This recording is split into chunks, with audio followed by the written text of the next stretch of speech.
വടക്കാഞ്ചേരി കല്ലമ്പാറയിൽ ഡ്രൈവറുടെ കണ്ണിൽ മുളക് പൊടിയിട്ട് ടാക്സി കാർ തട്ടിയെടുത്ത സംഭവത്തിൽ അന്വേഷണം ഊർജിതമാക്കി പോലീസ്. ആക്രമണത്തിൽ നിന്ന് രക്ഷപ്പെടാൻ വാഹനം നിർത്തി പ്രാണരക്ഷാർത്ഥം കാടുകൂടിയ പറമ്പിലേക്ക് ഓടി രക്ഷപ്പെടുകയായിരുന്നുവെന്ന് ഡ്രൈവർ.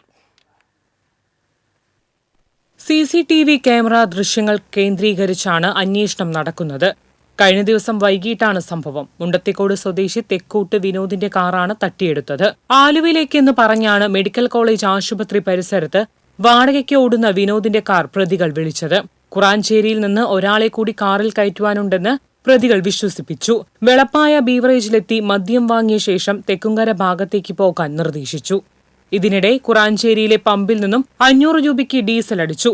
തുടർന്ന് തെക്കുംകര തച്ചനടി ഭാഗത്തെ ആളൊഴിഞ്ഞ സ്ഥലം എത്തിയപ്പോൾ കണ്ണിലേക്ക് മുളക് പൊടി എറിയുകയും ക്രൂരമായി മർദ്ദിക്കുകയും ചെയ്തു. പ്രാണരക്ഷാർത്ഥം സമീപത്തെ കാട് മൂടിയ പമ്പിലേക്ക് ഓടി രക്ഷപ്പെടുകയായിരുന്നുവെന്ന് വിനോദ് പറഞ്ഞു. തച്ചനടി എന്ന് പറഞ്ഞ സ്ഥലം എത്താറായി പറഞ്ഞ വീട് അവിടെയാണ്. വീട്ടിൽ ചേട്ടന്മാരൊക്കെ ഇരിക്കുന്നുണ്ട്. കുറച്ച് മദ്യം കഴിച്ചിട്ട് തിരിച്ചു വരാമെന്ന് പറഞ്ഞു.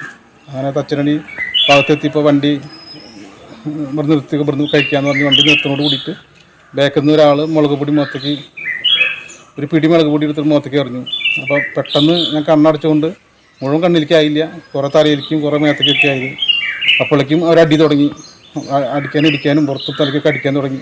മടിക്കാൻ തുടങ്ങിയപ്പോൾ ഞാൻ വണ്ടി ഇട്ടിട്ട് ഞാൻ ഓടി അടുത്തുള്ള കാട് പിടിച്ചൊരു ഏരിയയിലേക്ക് ഓടി കയറി. 200 രൂപ അടങ്ങിയ പേഴ്സും മൊബൈൽ ഫോണും പ്രതികൾ തട്ടിയെടുത്തതായി വിനോദ് പറഞ്ഞു. വിനോദ് നാട്ടുകാരെ വിവരമറിയിച്ചയുടൻ പോലീസ് സ്ഥലത്തെത്തി. GPS ട്രാക്ക് വഴി മണിക്കൂറുകൾക്കുള്ളിൽ കുന്നംകുളം യൂണിറ്റി ആശുപത്രി പരിസരത്തുനിന്ന് പോലീസ് കാർ കണ്ടെത്തി. പ്രതികൾക്കായി അന്വേഷണം നടന്നുവരികയാണെന്ന് പോലീസ് അറിയിച്ചു. TCV news, Vadakkanchery.